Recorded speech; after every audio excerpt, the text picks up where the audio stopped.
Welcome to Mr. Yu's Unthinkable, where we explore the ideas and craft of building thinking classrooms. In this episode, instead of microgroup that I usually share, I like to share what a creative way students come up with a specific topic, trig identities. When they learn how to prove trig identities, they tend to show a very unique and interesting ways of proving something under BTC. So I'd like to share today that topic.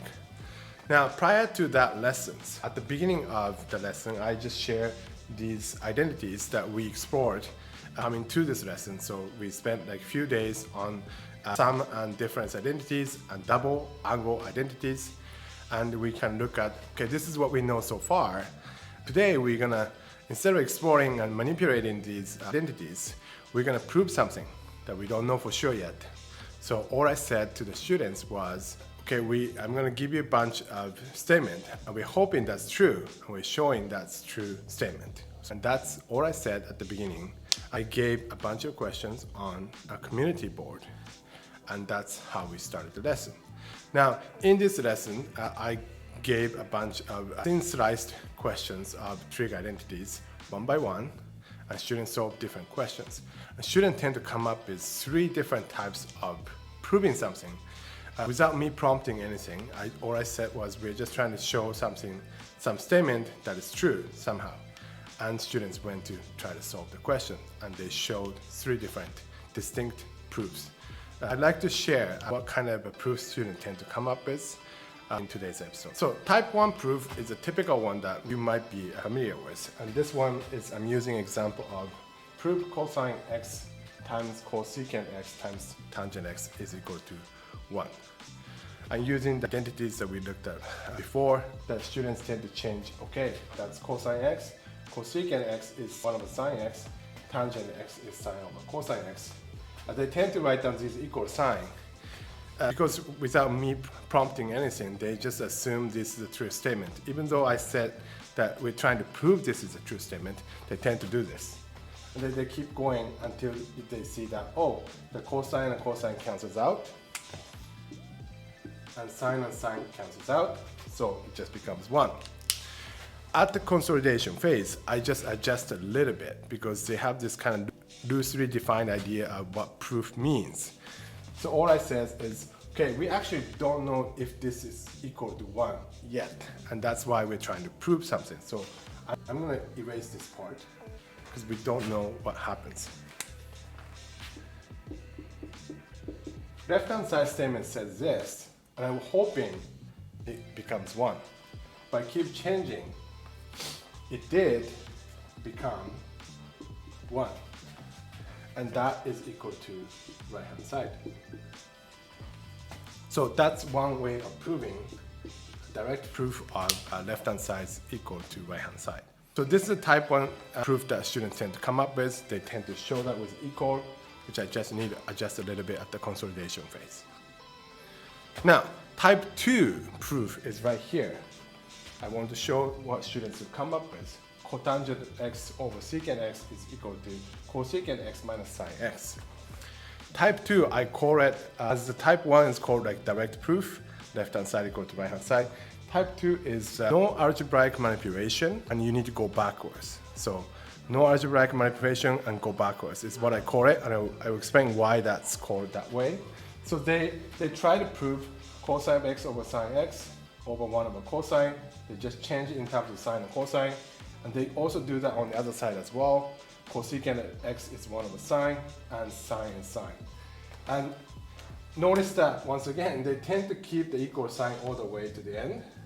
And that's their tendency as students when they don't know or when they haven't been shown a proper way of writing proof, which is okay. We just need to kind of adjust it a little bit at the end.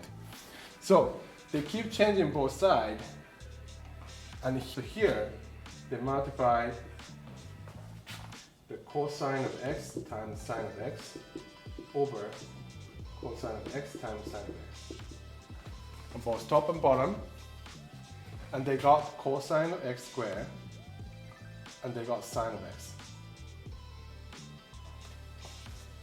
Here, they try to have the exact same denominator on the bottom, sine of sine of x, and then by doing so, they can combine the fraction together, 1 minus sine squared x over sine x.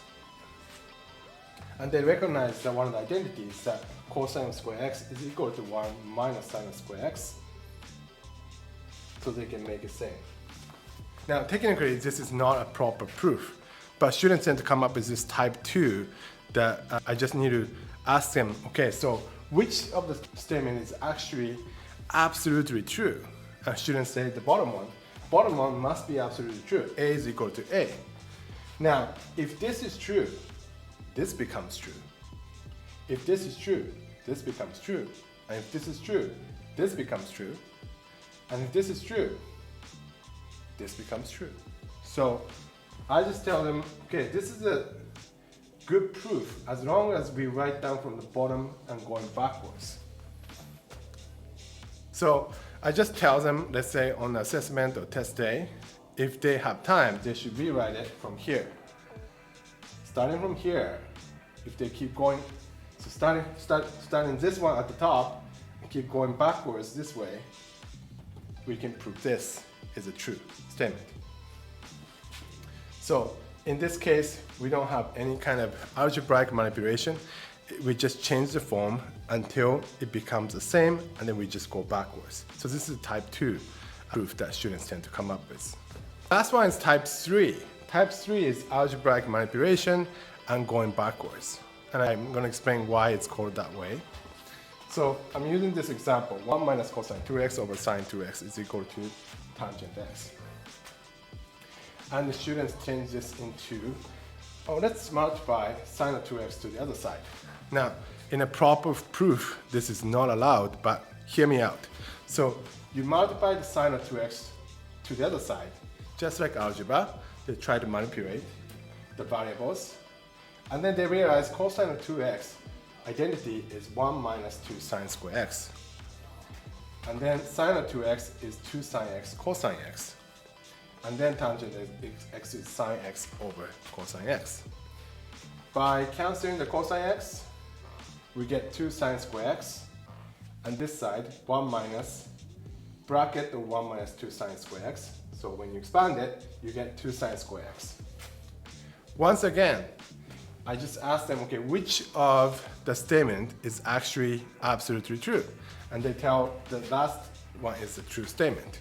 So if we know this one's true, we know this one's true, and we know this one's true, and we know this one's true, and we know this one's true. So although in a typical type 1, like left-hand side is equal to right-hand side, this particular way of manipulation of a variable is not okay. But if we realize this is true and we can keep actually going backwards to get to the proof, it is a proof. It is a logical proof that students come up with by manipulating the variables on both sides. They can add, subtract, multiply, divide, and then they come to the true statement, and they can keep going backwards to prove something. So I hope you learned something from here. This is a very interesting way that I never really thought of until I start teaching with BTC. The students can, yes, they can prove that with left-hand side equal to right-hand side, but they can also prove that with no algebraic manipulation, but they just keep changing both sides until they become same, or they manipulate and eventually become the same, and they can go backwards. So type 2 and type 3 are especially a unique one that I haven't really seen until I started teaching with BTC. And this is very interesting and unique ways, and it gives more accessibility for students to try different ways. This productive struggle becomes something that they can entertain and enjoy and then struggle through to get to learn the idea of proof. So I hope you learned something from this, and if you have any comment, please let me know. Type 1, type 2, type 3, have you seen any of these proofs before in your class? Please let me know. Yeah, thank you.